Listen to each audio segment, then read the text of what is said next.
Olá você, telespectadora, olá você, telespectador da TV Cultura Litoral. A partir de agora você acompanha a edição desta sexta-feira do Opinião 2.0. Vão participar o comentarista do Opinião, o advogado Roberto Mohamed, e nós temos a honra, o prazer de receber como convidado hoje o desembargador Ramon Mateu Júnior.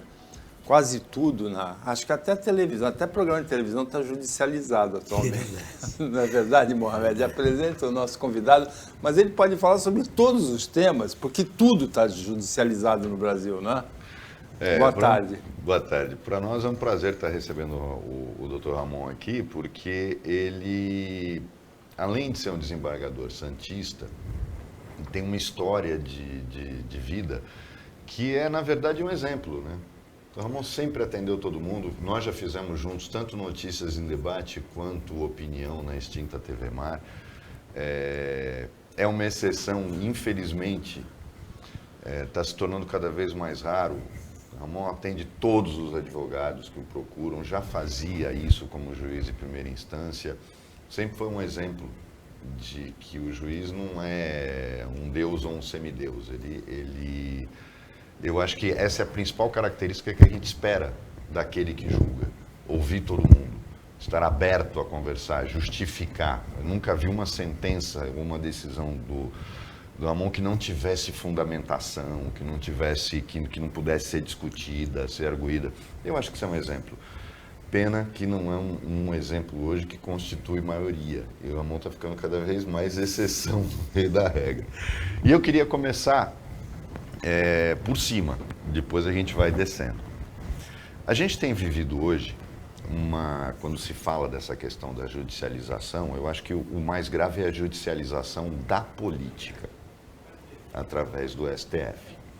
De guardião da Constituição, ele passou a ocupar um espaço como se ele vivesse julgando mandados de injunção. Isso não acaba... Você consegue visualizar isto contaminando os outros tribunais ou ainda não? Ou seja, já está contaminando o STJ, que é um tribunal técnico, que é onde se espera o controle da legalidade. Isso já está impregnando. Os juízes nos tribunais de justiça do Estado se preocupam com essa politização dos tribunais como consequência desse ativismo judicial do Supremo? Bem, em primeiro lugar, eu agradeço o convite de estar aqui, entre amigos, né? E claro que sempre pro juiz, quando ele vai a público, sempre acostumado a julgar isoladamente, né? Quando ele vai a público, ele sempre sabe que tem uma tarefa difícil, até porque às vezes a sua manifestação pode ser um pouco confundida com uma postura ideológica ou algo do gênero. Então eu agradeço a pergunta também. Realmente, atualmente, nós temos uma questão envolvendo esse destaque ao Supremo. Mas eu entendo, Mohamed, que a crise ela é mais aparente do que real.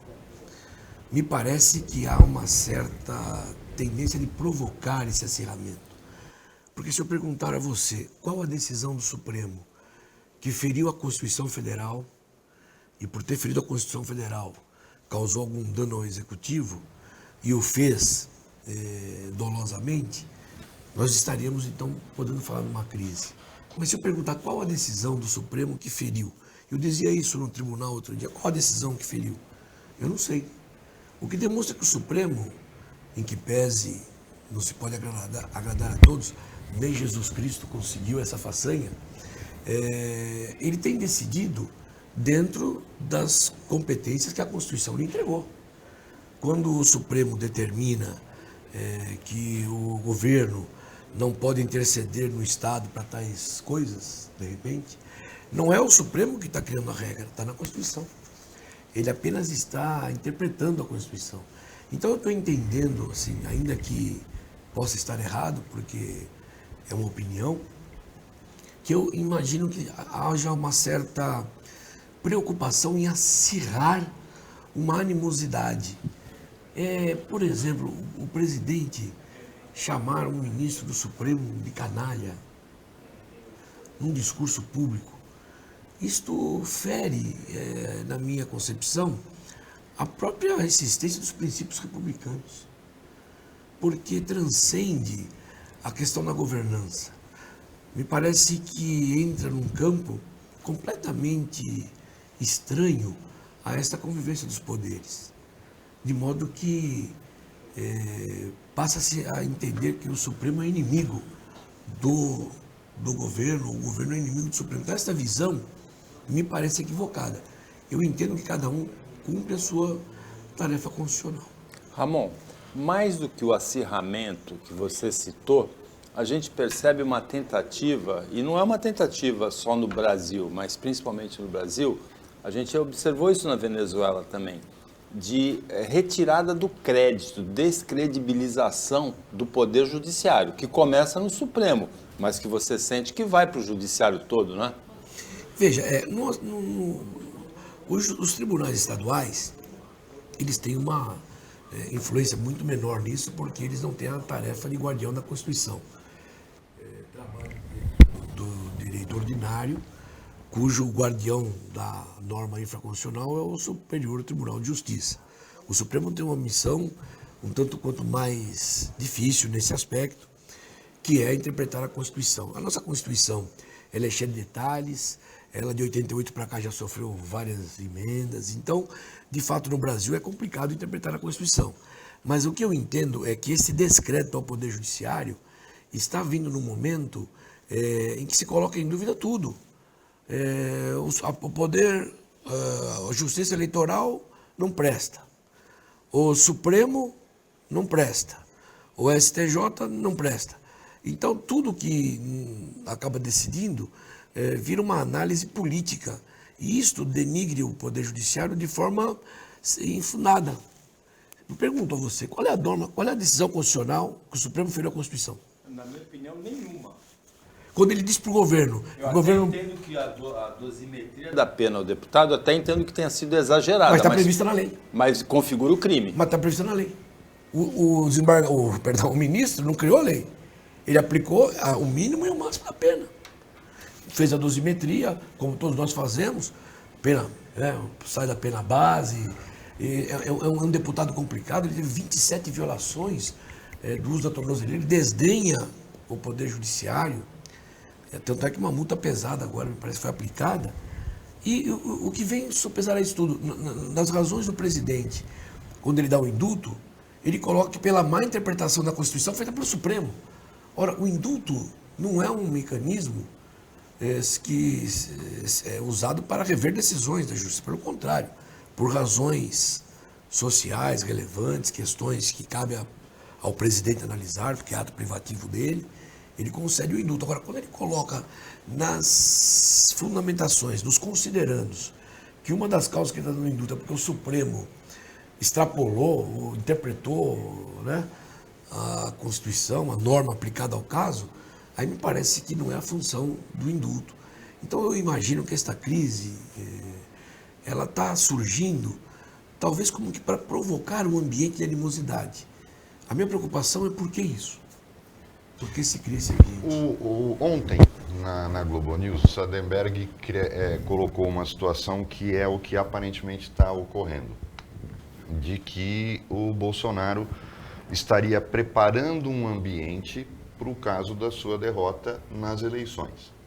Então, quando ele provoca uma crise com o Supremo, ele também abre um flanco com o TSE, que tem na sua presidência um ministro do Supremo. Como que se preparando para essa posição das Forças Armadas de cobrar explicações ou transparência eleitoral, como se as Forças Armadas entendessem de eleições? Me parece um caminho meio calculado de provocar uma situação para que, caso ele perca, justamente é o Poder Judiciário que vai garantir a ordem. E aí ele tem a desculpa para fazer aquilo que ele prega o tempo todo, mas que não teve coragem de fazer até agora. Esse temor, e aí trazer a questão para o Estado, a gente nota, amor, que ele não tem unanimidade nas Forças Armadas, o atual governo. Elas estão divididas em obediência a ele e se sujeitarem a esse papel que ele tem obrigado a elas. Mas a gente nota nas polícias militares um apoio enorme ao Bolsonaro.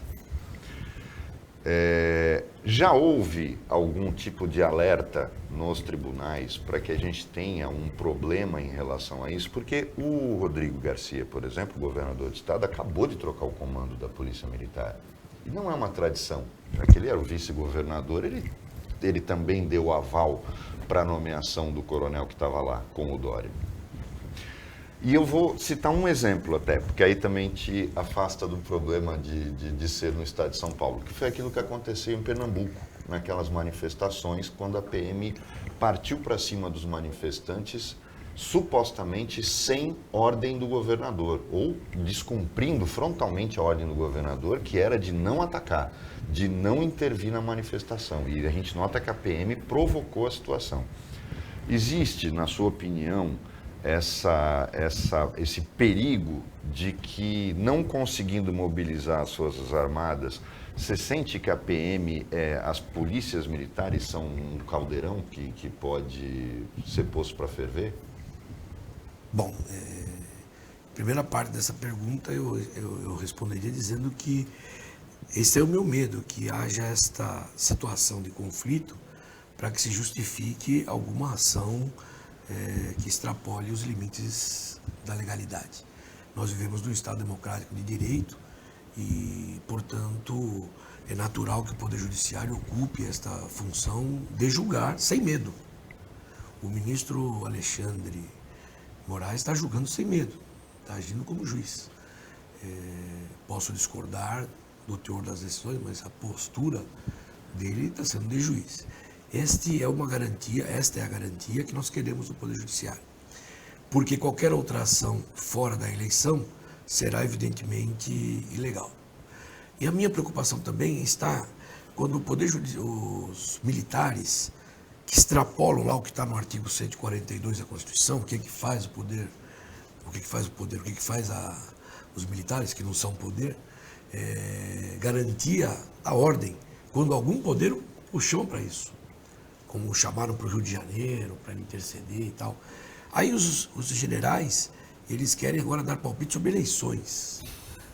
Eu era jovem, na época da ditadura militar, eles eram completamente avessos às eleições. Eles foram fazer algum curso, porque agora eles querem apurar a urna.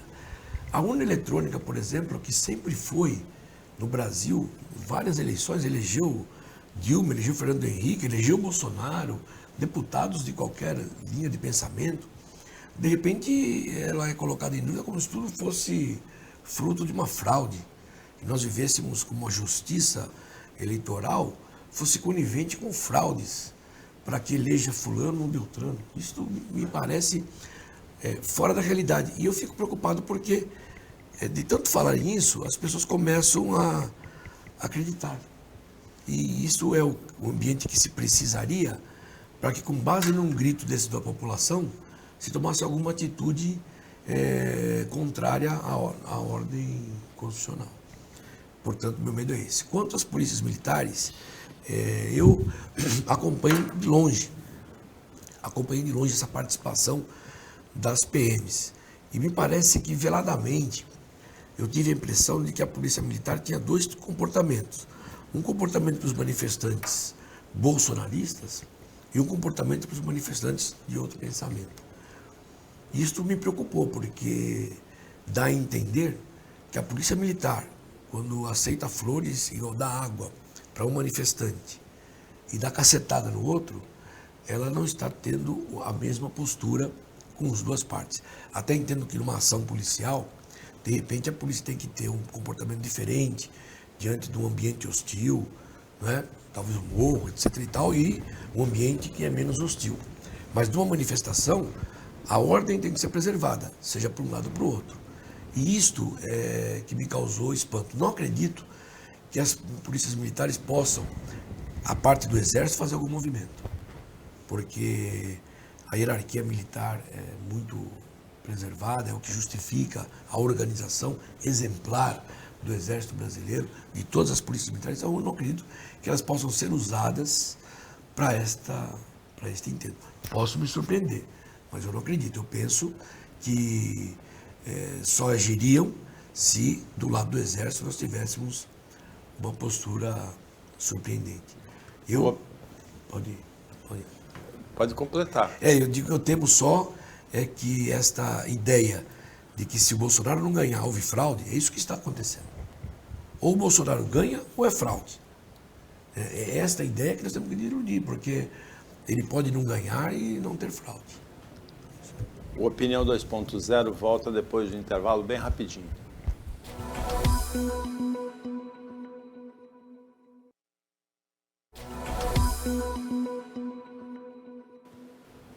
Voltando com a Opinião 2.0, nesta sexta-feira participa o Roberto Mohamed como comentarista, o advogado Roberto Mohamed, e a gente tem a honra, o prazer de receber o desembargador Ramon Mateus Júnior Mohamed. Ramon, puxando ainda o gancho do que a gente estava falando no bloco anterior, está se vendendo a ideia de que se ele não ganhar, houve fraude. E engraçado é que, baseado numa vitória dele, ele está dizendo que ele teria ganho. A justificativa é que se não tivesse fraude, ele tinha ganho no primeiro turno. A gente nota que é um devaneio. E é por isso que eu vivo insistindo aqui no programa de que ele não tem o apoio integral das Forças Armadas. Ele tem o apoio de alguns militares que ele convenceu.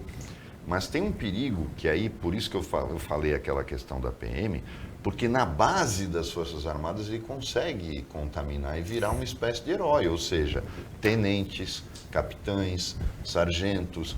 E aí é que vem o perigo até de uma crise institucional, quando você coloca a própria instituição em xeque. E ele já tentou provocar isso dentro do próprio Exército quando houve aquela questão do julgamento do Pazuello, que o comandante do Exército não entrou no jogo dele e não fez a punição. Todo mundo criticou, mas na verdade é aquela velha história de não esticar a corda. Trazendo isso para o judiciário, a gente nota que, enquanto os outros ministros têm uma postura um pouco mais comedida, o Alexandre de Moraes, eu fui aluno dele no Mackenzie, quando ele era promotor de justiça, ele também tem um tom belicista. Sim. De ficar provocando e cutucando esse tipo de crise de forma desnecessária. A questão toda está justamente nessa direção de crise que é desnecessária, porque tem uma hora que você tem que ter aquele pêndulo que vai equilibrando o jogo político. Nessa hora, o presidente do tribunal não poderia agir, e o Toffoli lá atrás não errou em ter, e aí você falou, não tem nenhuma decisão inconstitucional. Só que eu vou lembrar até do tempo de faculdade, porque eu peguei a mudança da Constituição de 88, que tirou do juiz a possibilidade de iniciar a ação penal. E colocou o MP como dono da ação penal. Você não acha que foi aí que o Supremo talvez tenha cometido o seu erro primário, quando o Toffoli abre a possibilidade de um inquérito sem a abertura pedida pelo Ministério Público e, ao invés de sortear o relator, e o Marco Aurélio de Mello gritou a beça em relação a isso, nomeou exatamente o mais belicoso dos ministros, que era o Alexandre de Moraes? Você não acha que aí houve uma pisada de bola do Supremo? Veja, naquela ocasião, o Supremo abre a investigação contra atos da qual ele é vítima. Isso está no regimento interno do Supremo, né?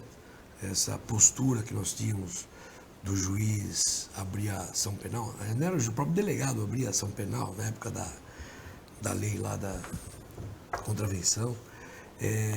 O que me parece que naquela ocasião o Supremo cumpriu o caminho que ele tinha.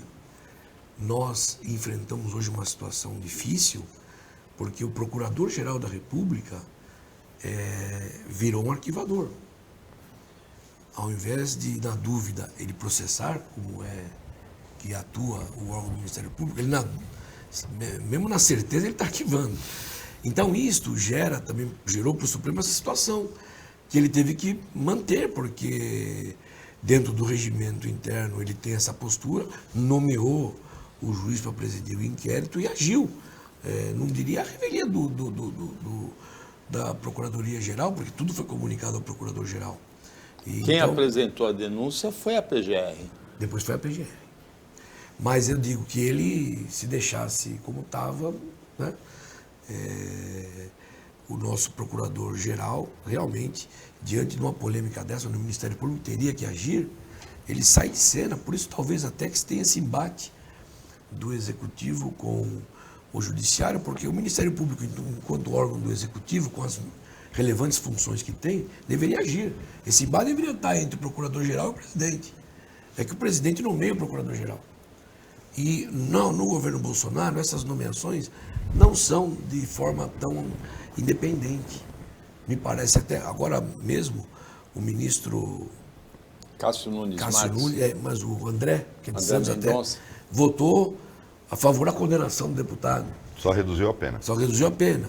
E o Bolsonaro criticou. Né? Ele nunca está satisfeito. Ele nunca Ele está nomeou. Ele nomeou. Então, esta é a situação que eu entendo que está ferindo um pouco a ideia republicana. Porque não tem conflito. Se a Constituição diz que os poderes são independentes e harmônicos, cada um cumpre a sua função. Não pode o Executivo querer saber o que o Judiciário vai julgar, nem o Judiciário mandar pegar a verba pública e pôr na educação, e nem a Câmara chegar... Então, cada um tem a sua função. E, portanto, se nós ferirmos isto, é que nós vamos encontrar este conflito. A minha ideia aparente. O Supremo disse que não pode... Não, o Supremo não disse, que disse a Constituição. O juiz disse, não, o juiz não disse, que disse a Constituição. Então, é importante que se tenha esta noção, porque esse conflito não gera nada de útil para a nação. Agora, é claro, se nós temos uma decisão errada, os mecanismos de correção da decisão errada. Você viu que o ex-presidente Lula ficou preso 500 dias, não sei quantos dias, de um processo que foi anulado. Esse poderia estar, de repente, xingando alguém, porque foi vítima, não sei se ele cometeu o crime ou não sei se foi julgado ou não entro no mérito, mas o processo foi anulado porque o juiz não cumpriu a questão da imparcialidade. Foi um juiz parcial, intercedeu, a ONU disse isso. A ONU disse isso. Então eu pergunto, que tipo de ofensa tão grande teve o nosso presidente para se sentir tão injustiçado pelo Poder Judiciário? Eu procuro essa decisão. Qual delas? Em que momento? E eu não encontro. Mas, genericamente, se acusa o Judiciário de estar perseguindo o presidente. E muita gente acredita nisso. Acredita que os ministros do Supremo não prestam, tem que ser tirado, que isso, que aquilo. Numa visão eminentemente política e, no meu entender, equivocada. Porque o presidente da República, o Supremo e o Congresso devem executar nas suas atividades as funções constitucionais que têm. O Judiciário tem que julgar. Eu me lembro que a Dilma nomeou o Lula e o Supremo tirou a nomeação dela.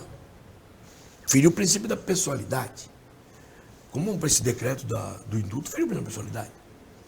E estamos aí. Né? Se o Supremo anular esse decreto, nossa senhora, vai ser né? E o do Lula foi tranquilo. Falou, Dilma não pode nomear porque, diante da situação, feriu o princípio da pessoalidade. Perfeito. Cumprimos a função constitucional. O Supremo intercedeu no Executivo? Não. Ele só tratou da legalidade. Por isso que é uma confusão que se faz insana. E estão acreditando que o Alexandre de Moraes está trabalhando, sei lá, para um... O pior é quando falam que é o ideal comunista.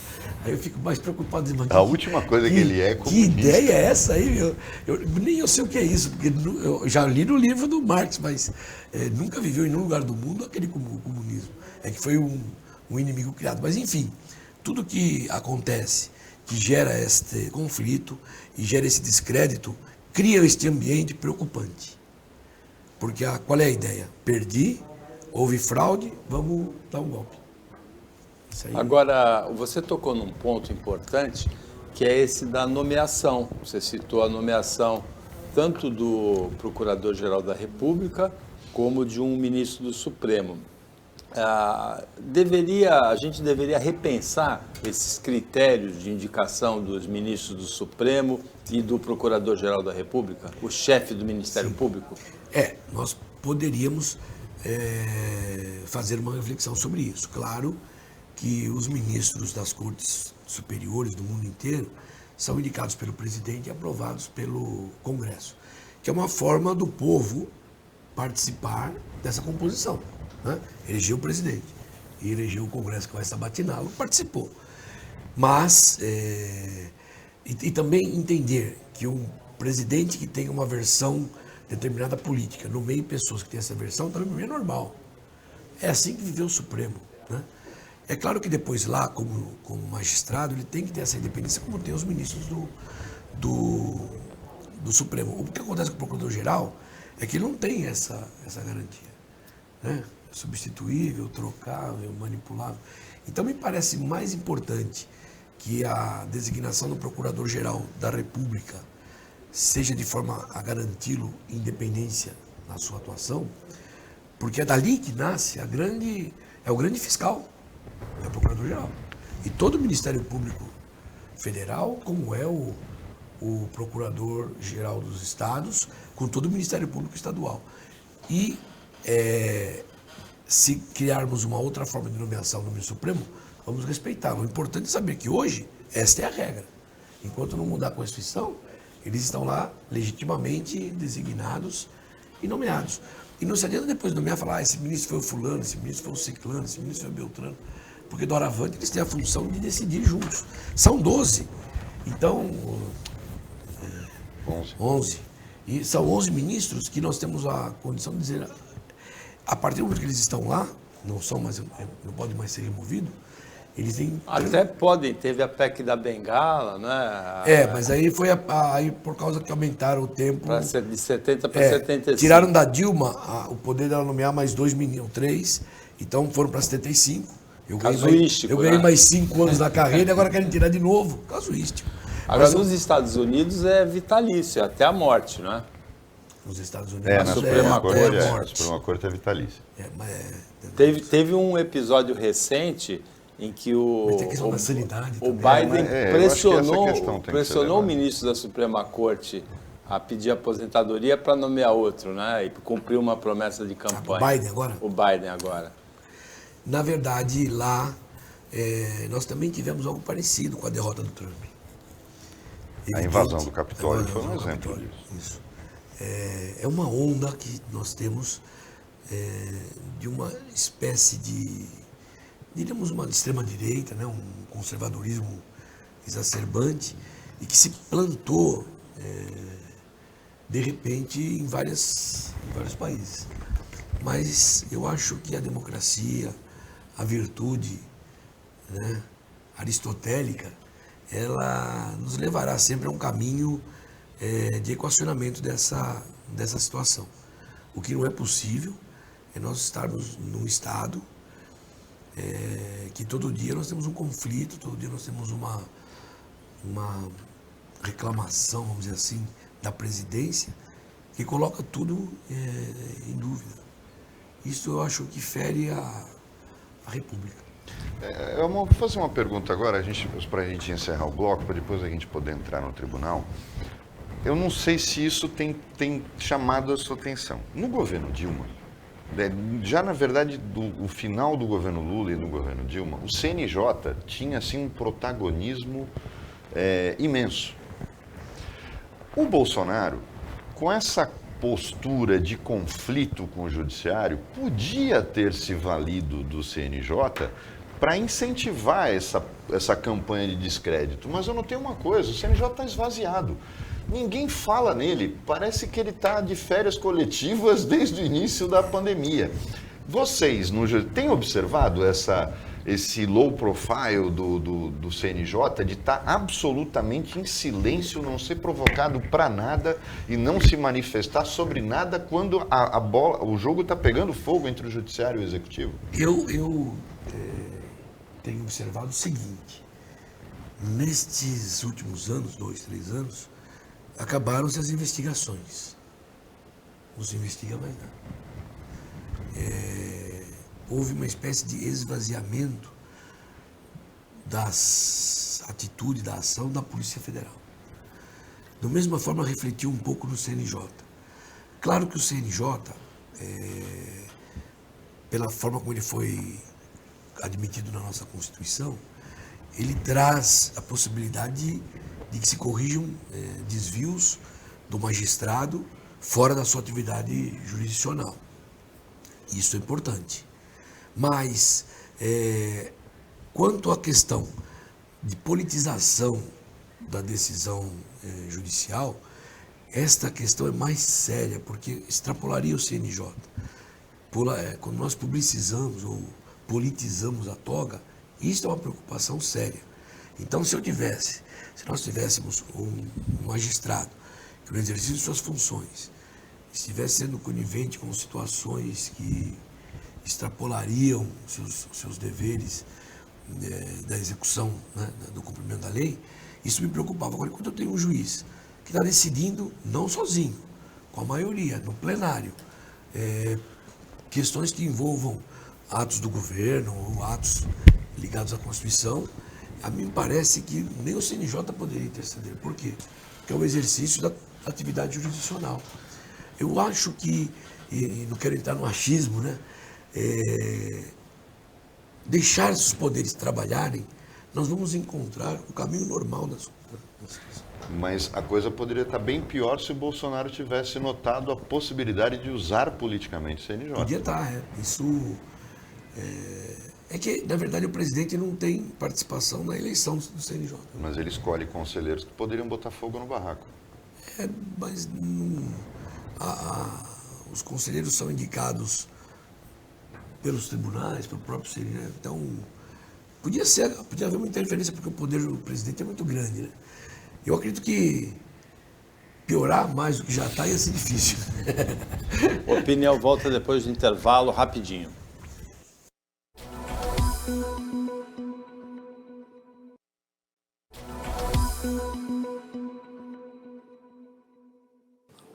Voltando com a Opinião 2.0, que nesta sexta-feira tem a honra e o prazer de receber o desembargador Ramon Mateus Júnior e o comentarista Roberto Mohamed, que agora vai tocar nos assuntos mais paroquiais, não é? O TJ, Tribunal de Justiça.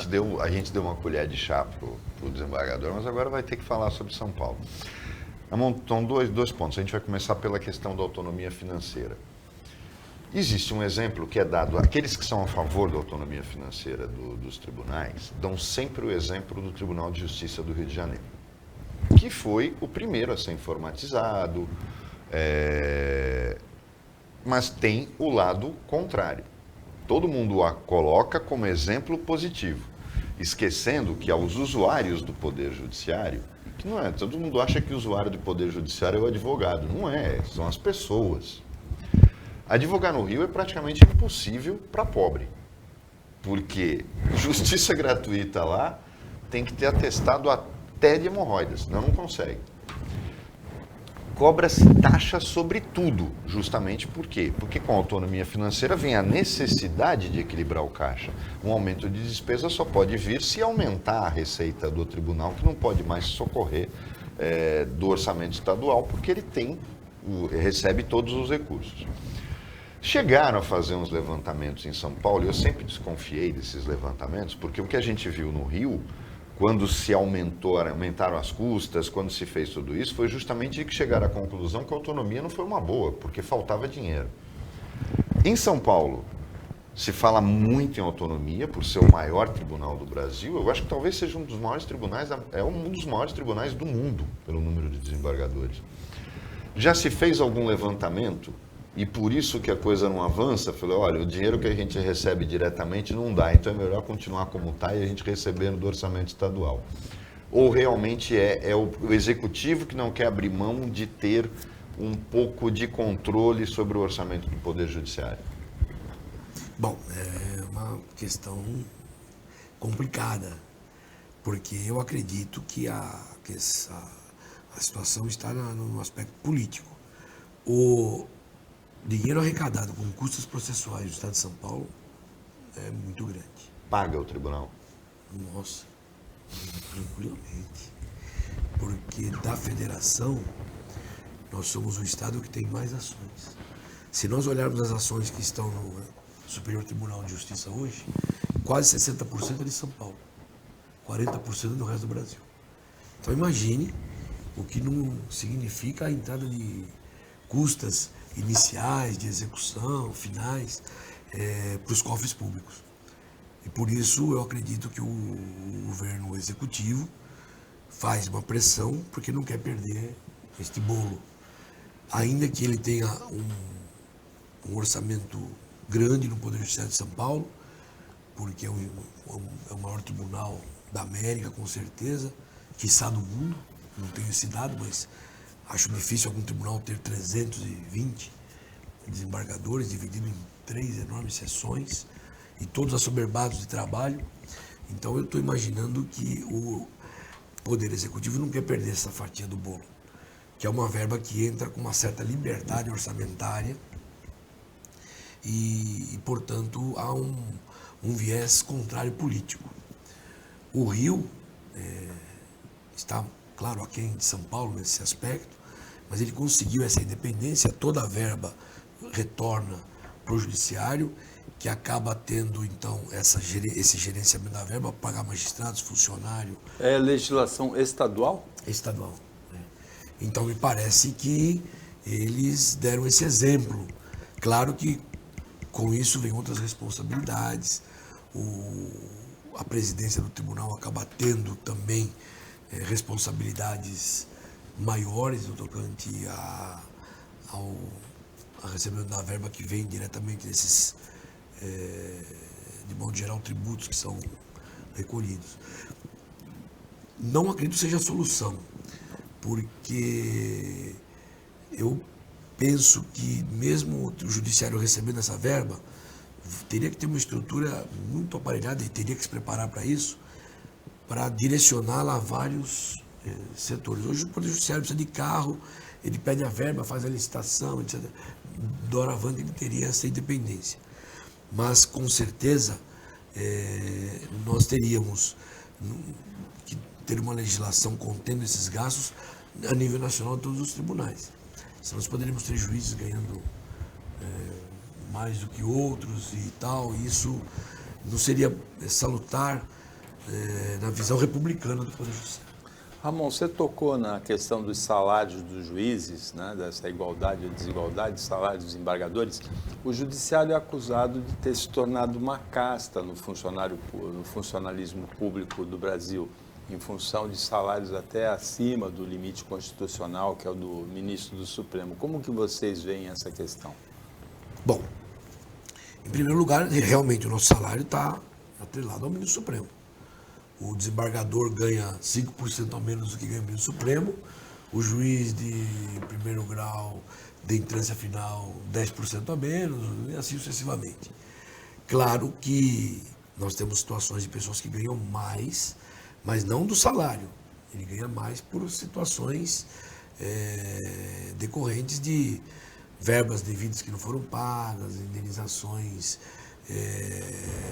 que cabem ao funcionário, verbas incorporadas ao salário ao longo do tempo, né? Então, tem que se ponderar que extrapolar o salário não extrapola, mas às vezes as vantagens pessoais pode acontecer isso. É claro que tudo é usado de uma forma, pega-se no tribunal, por exemplo, uma folha de pagamento onde o magistrado recebeu a indenização 2 meses de férias. Então ele ganhou um salário mais 2 salários, né? Olha quanto ganha esse juiz, parece que ele ganha aquilo a vida inteira, e não é a verdade. Então não há no Poder Judiciário essa questão da casta, né? Porque se tem um órgão que é investigado, que é analisado, é o Poder Judiciário. Agora, a sua carreira começa com uma situação salarial de juízes e desembargadores muito diferente em relação ao resto do funcionalismo da atual. Depende. Hoje um juiz substituto ganha em torno de, quando ele entra na carreira, 23 mil. E isso equivale a salários de outros cargos do Estado, né? O que falam, talvez, mais do juiz, porque ele está sempre em evidência, coitado do magistrado, está sempre analisado pelo povo como um cara diferenciado, ganha mais, concursado, sei lá. Mas não é um salário tão... talvez seja um bom salário, não estou dizendo que não é. Mas claro. Não era tão bom quando você ingressou na carreira, né? Não. Quando eu ingressei na carreira, era bem inferior. Eu me lembro que logo que eu entrei na carreira, eu ia para o tribunal fazer o curso da Escola Paulista, e uma vez eu ia ler no jornal e os metroviários tinham feito um acordo, e eu via que o metroviário estava ganhando mais do que eu ganhava, mas como substituto. Quando você passava os 2 anos de estágio probatório e se tornava juiz de direito, porque aí você já podia ser titular de vara e tal, aí o salário dava um salto enorme. Me parece que era 100%. Então você ganhava 5, ia para 10, entendeu? Algo assim. Na época, mesmo assim os salários eram defasados, e só se corrigiram esses salários ao longo da história que eu lembre, foi com a criação do cruzado. Cruzado. Foi a primeira moeda, depois com o plano do Fernando Henrique voltou a ser o real, né? Mas foi o cruzado antes, ou o cruzeiro novo. Mudou tanto que a gente se perde ao longo do tempo. Mas eu acredito que essa ideia é mais uma falácia do que uma realidade. Nós não temos salários tão discrepantes. Temos situações discrepantes, principalmente nos tribunais, onde o desembargador tem 40 anos de carreira, tem que receber verbas decorrendo do tempo que não foram pagas, que depois foram reconhecidas. Enfim, podemos ter casos diferenciados, mas todos justificados em lei. Não acredito que haja um pagamento ilegal no salário do juiz, eu não acredito. Ramon, a segunda questão aqui do tribunal também é esse tamanho dele, que ficou uma coisa... Eu já ouvi de outros desembargadores, inclusive presidentes, dizendo que ele é quase inadministrável. Porque, por exemplo, para fazer um pleno do tribunal ia ter que alugar o ginásio de Ibirapuera, né? Porque não tem lugar para fazer. Agora ressurgiu a ideia, em contraponto àquela unificação dos tribunais de alçada, de regionalizar. Seria basicamente São Paulo e Minas, principalmente. A ideia está nesses 2 estados. O Rio não entrou justamente pela questão geográfica. O Rio é um estado geograficamente pequeno. E o tribunal não ficou tão grande, eles tinham uma alçada só. Mas Minas é um estado que tem volume, número de desembargadores e uma área territorial grande, e São Paulo, sem dúvida nenhuma, tanto que tem 2 TRTs. Esse projeto em São Paulo chegou até a ter fôlego, começou a andar na Assembleia, com lobby também em Brasília, de repente ninguém fala mais nisso. O que aconteceu que brecou essa ideia de regionalizar o Tribunal de Justiça e novamente fazê-lo um pouco menor, 2 tribunais um pouco menores, um para o interior do estado e um para a capital litoral? A mim parece que é a questão do gasto, porque, em primeiro lugar, nós não teríamos a extinção, o remanejamento de cargos, porque nós não podíamos pegar o desembargador, é inamovível, né? E mandar para um tribunal diferente. Teria que criar cargos para serem providos dos juízes que ascendessem da instância final. E isso me parece que foi um empecilho, a criação de cargos. Nós temos dificuldades para criar um cargo, às vezes, para estabelecer uma Câmara. Imagine criar-se, no projeto eu não sei se eram 10... mas o projeto dividia, porque tem alguns desembargadores que gostariam de voltar para o interior. Claro, aí sim, se ele se manifesta o desejo de voltar, ele volta. A questão é que tem que criar o cargo, ele tem que sair daquele cargo e para o outro cargo. E alguém vai ter que ocupar esse. Ele não leva o cargo. Então tem que criar cargo. E isso é que gera o gasto público, por isso que parou. Porque é um número grande de criação de cargos de embargador, de escrevente, de coordenadores de secretaria, estrutura, prédio. Você gostaria de voltar para Santos, não? Eu acho que tudo na vida tem o seu momento, né? Na verdade, eu já passei por saiu. aqui. Como juiz, agora sou, sempre fui, né? Vim para cá muito cedo. Meu pai veio para Santos, eu era menino, fiz minha vida aqui, ingressei na magistratura, fui juiz no interior, depois vim para Santos e fiquei como juiz aqui 12 anos. Aí fui pro tribunal, acho que agora não dá para voltar para lugar nenhum. Do tribunal eu vou para pegar assim uma vara de pescar e aposentar, que a idade vai chegando. Ramon Matteo, mais alguma observação importante para o telespectador? Infelizmente passou muito rápido, mas nós chegamos no final do nosso tempo. Bem, o que pode um velho magistrado, né? Ao final de um programa em que se discutiu um pouco de política e de atuações do judiciário no Brasil de um modo geral, dizer o seguinte: eu acredito que seja a hora de nós darmos uma confiança ao Poder Judiciário, à Justiça Eleitoral, e que os jovens ganhem essa consciência política. Porque se o jovem não ganhar consciência política, alguém toma o lugar dele. Então eu acho muito bonito isso que hoje o Mohamed nos disse aqui, que tem muitos jovens tirando o título de eleitor, com a intenção de participar do processo eleitoral. Isto sim é democracia. E eu lembro aqui uma frase do ministro Barroso que diz o seguinte: a democracia admite tudo, ela só não admite alguém contrário a ela. Chegamos ao final do Opinião desta sexta-feira, agradecendo ao desembargador Ramon Mateus Júnior a participação aqui no programa, agradecendo a participação do Roberto Mohamed, o trabalho da equipe técnica e de jornalismo do Sistema Costa Norte, e agradecendo principalmente a você que acompanha a gente mais essa edição. Até segunda-feira, nesse mesmo horário de 15 para 1 tarde, 00:30 na representação, segunda-feira um pouquinho mais tarde por causa do Roda Viva, e um ótimo final de semana, principalmente para você que é mãe, um ótimo Dia das Mães.